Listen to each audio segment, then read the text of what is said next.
Merci de nous faire confiance. Vous avez raison de nous choisir encore pour vous informer. Nous atterrissons dans le secteur de l'enseignement supérieur et universitaire avec un clin d'œil sur les contrats de performance tels qu'il est déjà en marche au niveau de l'Institut national des bâtiments et travaux publics dans le cadre de projets d'éducation pour la qualité et la pertinence des enseignements au niveau secondaire et universitaire. Trois invités autour de cette table. D'abord, Alpha Ebambo ou Ebambo, je ne sais pas si j'ai mentionné le nom. Vous êtes chef des travaux à l'INBTP. Exact. Le nom est bien prononcé. Merci beaucoup, ça va. Voilà. Et Bambo. Et Bango. Voilà. Et puis, Valé Manga, il est avec nous. Lui, il est assistant. Ouais. Premier mandat? Deuxième mandat. Deuxième mandat. Et coordonnateur adjoint de l'EGO CDP INBTP. Très bien. Et puis, Flavien Yangotikala. Tout à fait. Ou bien Yangotikala. Yangotikala. Ah, voilà. Comme c'est comme ça, restez. C'est ça, non? La signification. Non, il a failli rester. Ah, mais il ne voilà. restait jamais. Vous êtes assistant aussi à l'INBTP. Tout à fait. Et le chargé de suivi et évaluation du CDP à l'INBTP. Très bien. La toute première préoccupation dans le cadre justement de ce contrat de performance et surtout vers une expérience réussie du système LMD, licence, master, doctorat. Vous dispensez des formations à courte durée dans votre établissement. Alors comment et pourquoi sont nées ces formations à côté des filières traditionnelles qui demandent aux étudiants d'être permanents? Voilà. Je commence par monsieur le chef des travaux, si ça ne vous dérange pas. D'accord. La question vous est posée. Merci beaucoup. Vous savez, nous sommes dans les génies civils, les métiers d'ingénieur, et c'est un domaine de technologie où les évolutions sont rapides. Et ces évolutions dictent aux ingénieurs, anciens, nouveaux diplômés, jeunes ou vieux, très expérimentés, ou en train d'acquérir l'expérience, de se mettre régulièrement à jour pour pouvoir rendre des prestations qui sont conformes aux normes professionnelles de qualité. Voilà pourquoi l'INBTP régulièrement à l'écoute du monde du travail qui emploie ces diplômés, s'est mis à leur écoute et les a posé la question de savoir comment ils sont satisfaits de ces produits, et ils voulaient aussi savoir quels sont les besoins en formation continue, en formation de mise à niveau, en formation de renforcement des capacités pour que ces professionnels-là continuent à servir efficacement les entreprises ou les pays, et aussi que les diplômés eux-mêmes, ils devaient aussi s'exprimer sur leurs besoins en compétences supplémentaires en dehors des formations classiques pour qu'ils puissent donner le meilleur d'eux-mêmes. Et c'est comme cela que le résultat de cette enquête a permis de déterminer un certain nombre de formations qui sont nécessaires et qui peuvent être lancées en urgence pour que nous puissions contribuer au renforcement des capacités de nos ingénieurs sur terrain. Merci beaucoup, Alpha. La même question, je vous l'adresse, Monsieur Yangotikala.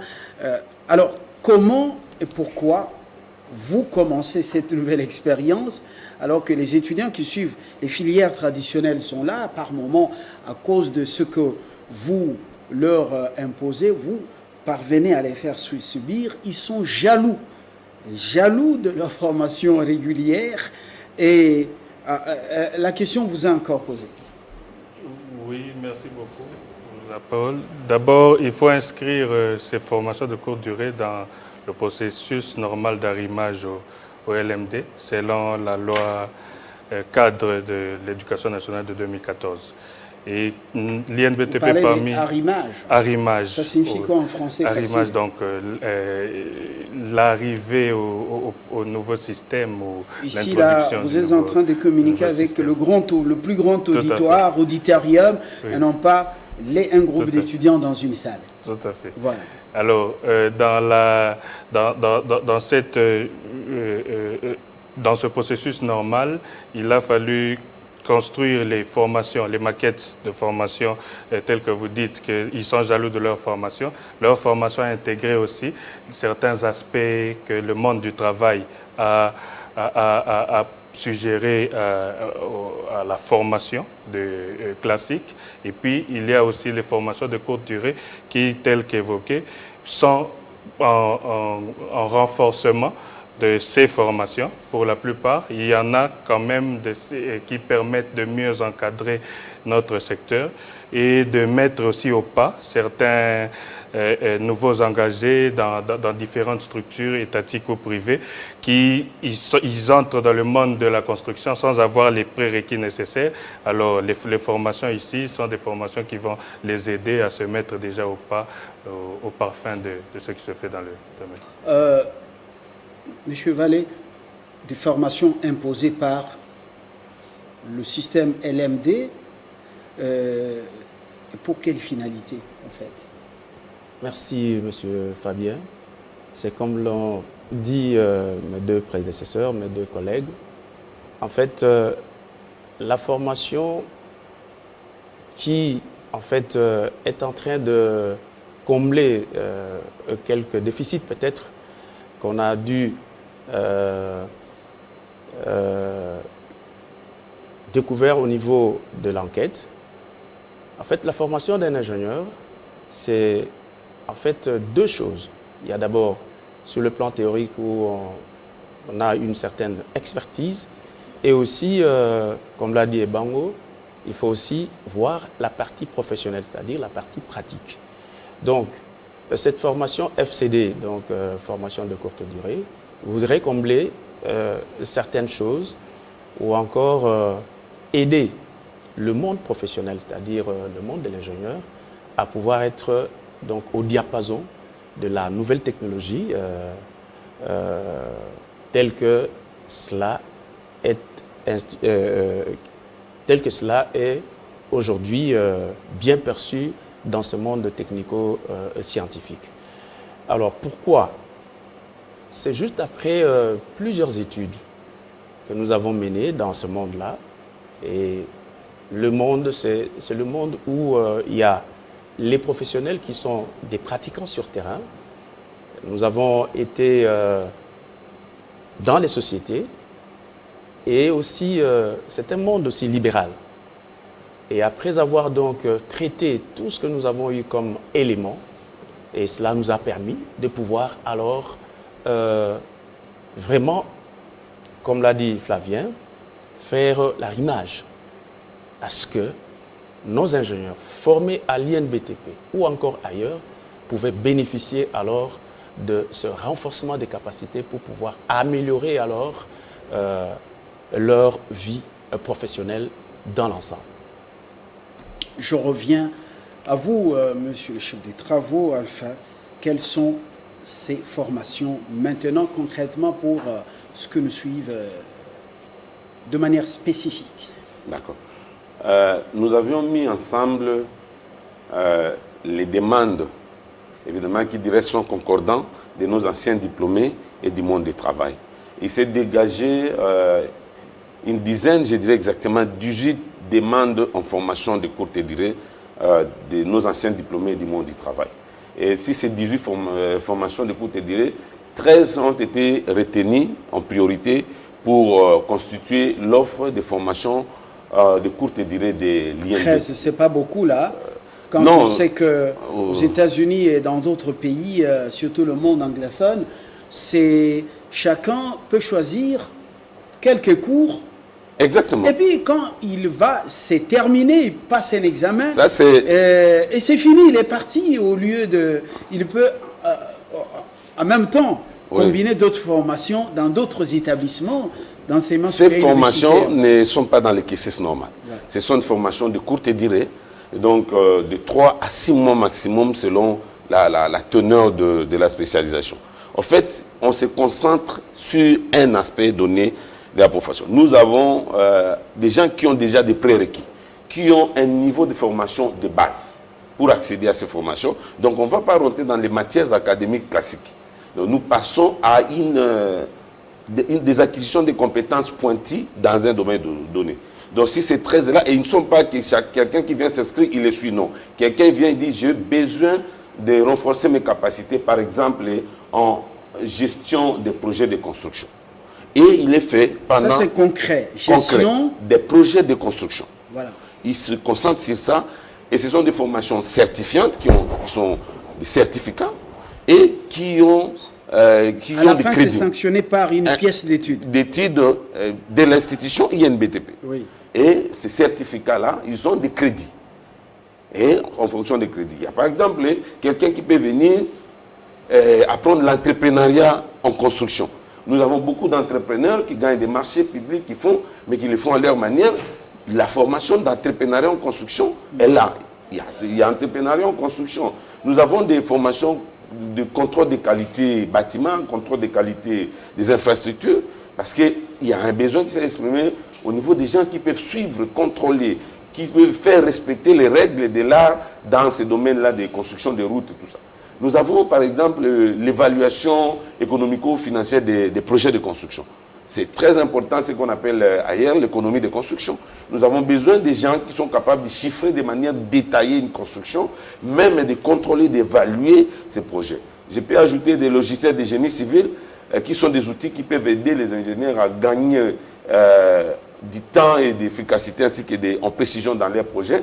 Il y en a de plusieurs types et plusieurs logiciels que nous avions acquis. Nous avons acquis des laboratoires, des logiciels, des licences et toutes ces choses-là. Nous pouvons offrir ces formations. Nous ajoutons par exemple la lutte anti-érosive qui a un besoin à travers les pays. Il y a des formations spécialisées en lutte anti-érosive. Lutte anti-érosive. Ça, c'est très important. Oui.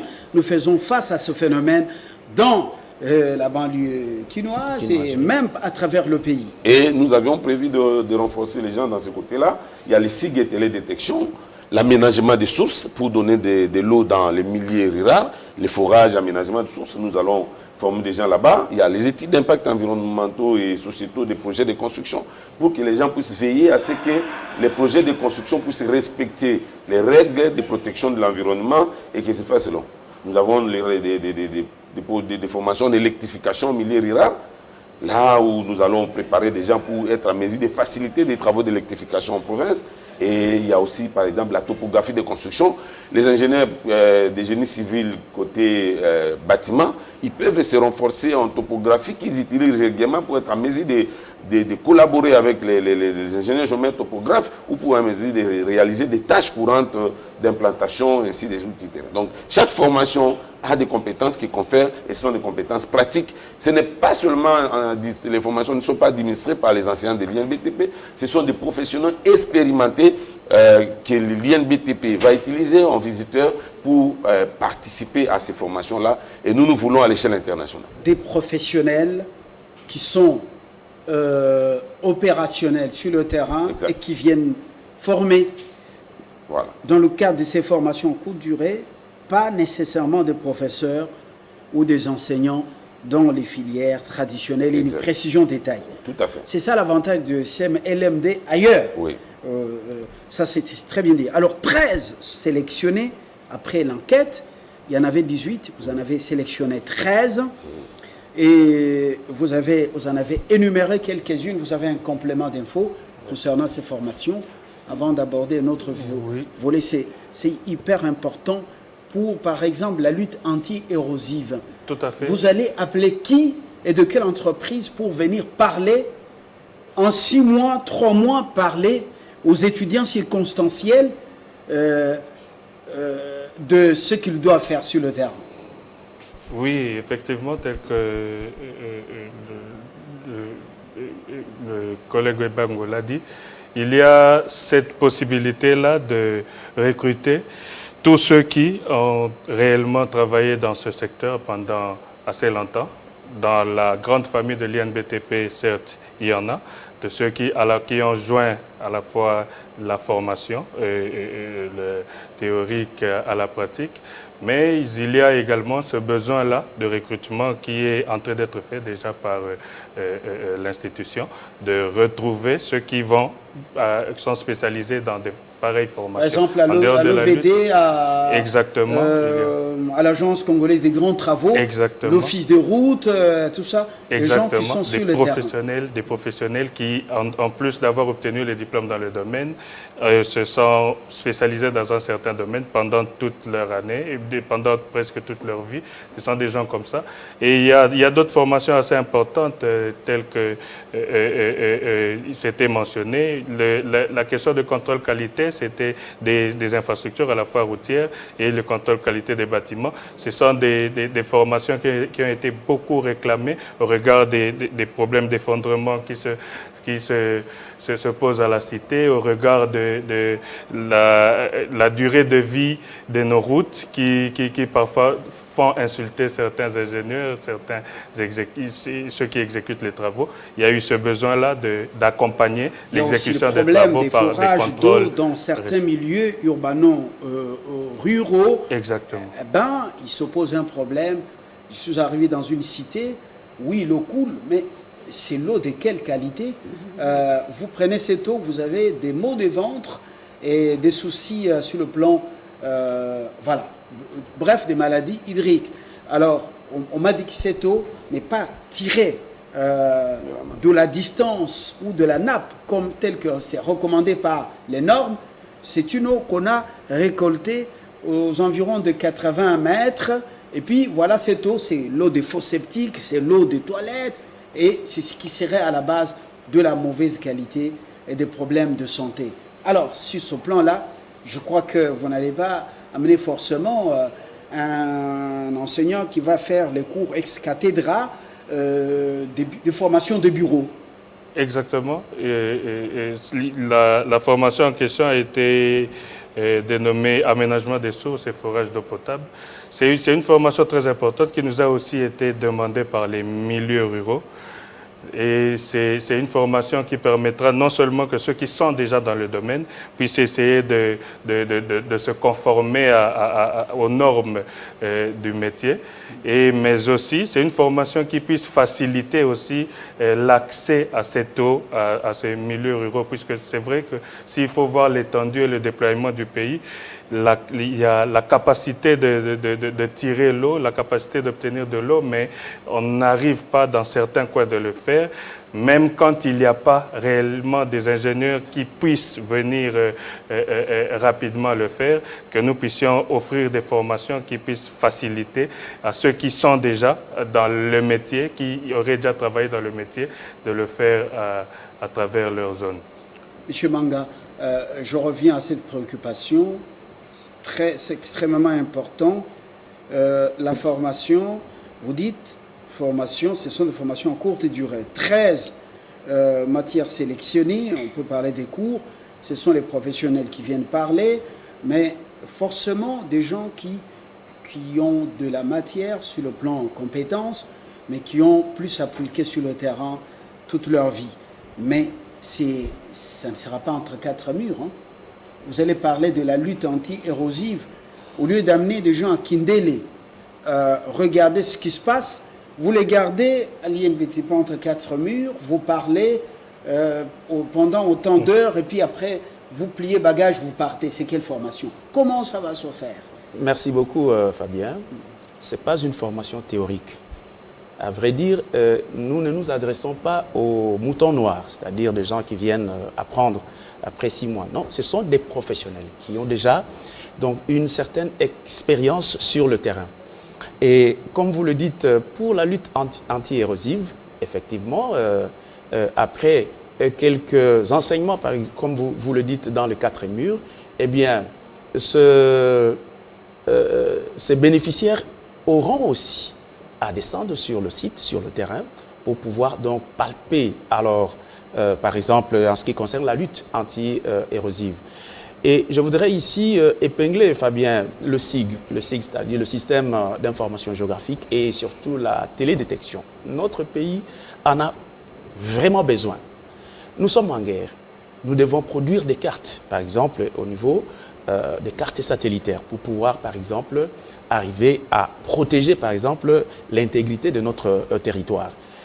Et pour votre information, quand le chef de l'État est passé, en fait, vraiment, il y a eu une démonstration que l'INBTP a mis à sa connaissance pour que notre pays, en ce moment ici, puisse disposer alors d'une manière intelligente l'intégrité spatiale de nos frontières. Et là, nous pouvons produire donc, des cartes en temps réel de certaines situations que nous pouvons donc arriver Vous allez à les voir. produire avec quoi? Nous, aujourd'hui, sommes à l'ère des antiques nouvelles technologies de l'information et de la communication. Vous allez le faire comment? eh bien, Avez-vous des drones? Avez-vous avez-vous des contacts satellitaires? effectivement, l'INBTP est parmi alors les institutions aujourd'hui qui sont nanties ou encore dotées des équipements alors des dernières générations. Aujourd'hui, par exemple, comme notre collègue a parlé de la topographie, eh bien, l'INBTP dispose pratiquement des stations totales, de GPS différentiels et en tout cas, nous sommes nantis. Et également, nous avons au moins reçu, grâce donc, si vous voyez que les professionnels ont demandé à l'INBTP lors donc, des enquêtes que nous puissions rapidement arriver à orbiter donc le FCD, c'est parce qu'aujourd'hui, l'INBTP est disposé et a aussi l'équipement attitré pour pouvoir alors renforcer les capacités, tant sur le plan équipement ou encore sur le plan de renforcement donc, au niveau éducationnel. Donc, c'est pas seulement en parlant, mais l'INBTP aujourd'hui est, comme je viens de le dire, en tout cas à mesure de pouvoir vraiment servir le monde professionnel. On ne sent pas cet apport à l'évolution de la situation au pays.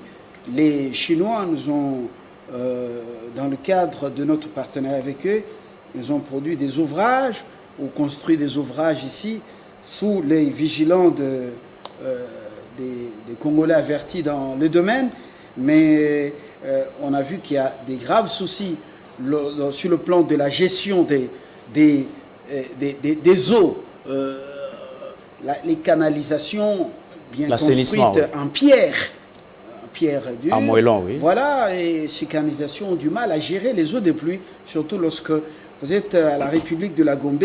Le boulevard du 30 juin pose des graves soucis quand il pleut. Voilà. Bon, mais c'était une sorte de pic pour qu'on avance un peu. Nous allons prendre cette dernière question.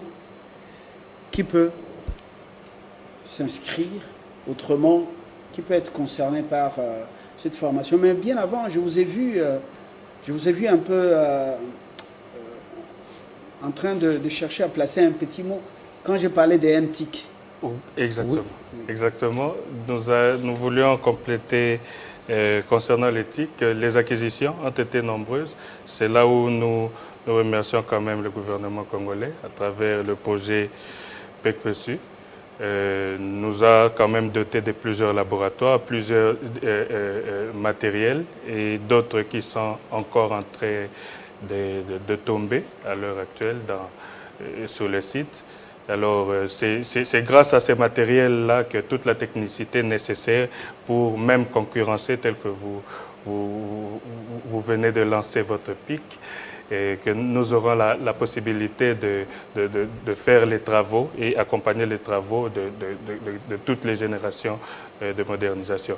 Il y a aussi le volet modernisation de la formation est aussi au niveau des cadres ou de ceux qui seront bénéficiaires de la formation, puisqu'il y a de ceux qui ont fini il y a 30 ans, il y a de ceux qui ont fini il y a 20 ans.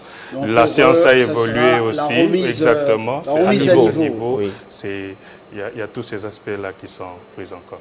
Malheureusement, pendant que les chantiers de nos partenaires chinois étaient encore opérationnels, oui. Vous passiez avec votre regard des spécialistes, vous avez tout laissé, vous n'avez même pas apporté vraiment une contribution à travers l'Agence congolaise des grands travaux pour dire Fabien, la manière dont c'est fait, nous serons tout droit dans le mur. Fabien, avant que nous puissions continuer, je vous dirais que dans ce pays, il n'y a pas un seul chantier sans un ingénieur de l'INBTP. Vous demanderez à notre confrère, à Mais notre la frère, qualité des travaux pose problème. raison pour laquelle il faut absolument... Kabambare, c'est chaque année qu'on réhabilite. Les gens Justement, applaudissent. Après quelques mois, c'est le sable. justement pour que nous ne puissions plus avoir ces genres, disons, de cas, en fait, il faut, grâce à cet équipement que nous venons donc, que nous vantons aujourd'hui, et nous en sommes très fiers, il faudrait renforcer ce que nous appelons nous la surveillance ou le contrôle donc des travaux, suivant les normes, bien sûr. Et aujourd'hui, grâce à l'INBTP, nous aurons à apporter certaines corrections en ce qui concerne bien sûr les quelques faits que vous venez de relever. Voilà. Bon, voilà, ça fait partie de la vie. Monsieur et Bambou, dites-nous qui est concerné, qui peut venir, qui ne peut pas venir à ces formations de courte durée. Merci beaucoup Fabien. J'ai énuméré avec mes collègues 13 formations qui font les paquets de notre première offre de formation FCD, formation de courte durée. Alors, il y a des ingénieurs déjà diplômés, récemment ou bien anciens, qui sont éligibles à ces formations. Donc, nous ne prenons pas un diplômé de l'école secondaire immédiatement et nous les mettons en SIG et télédétection.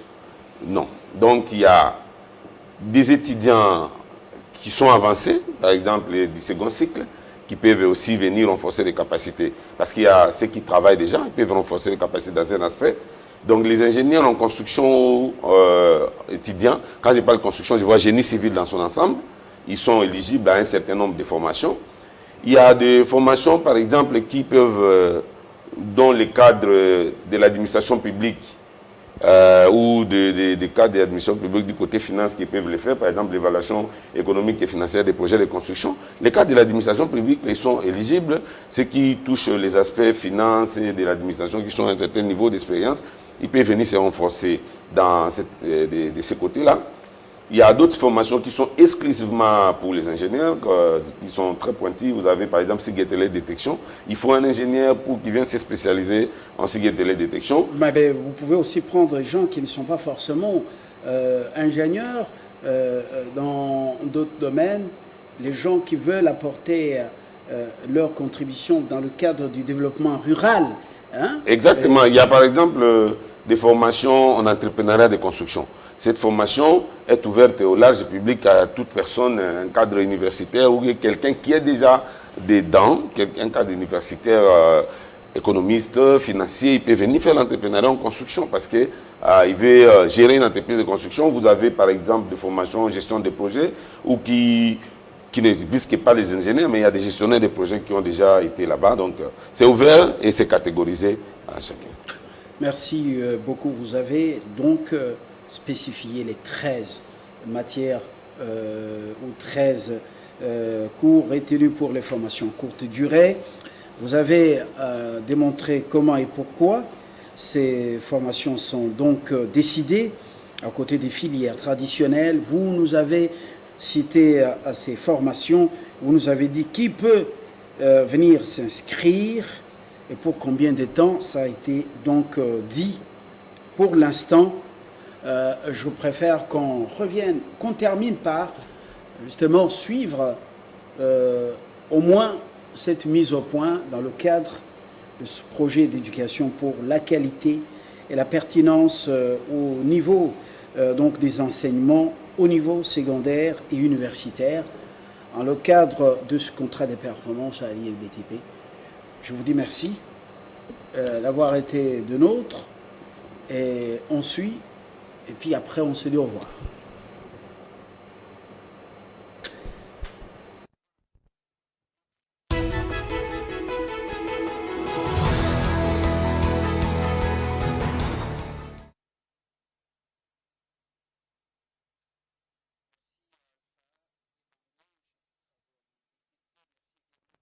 Manga.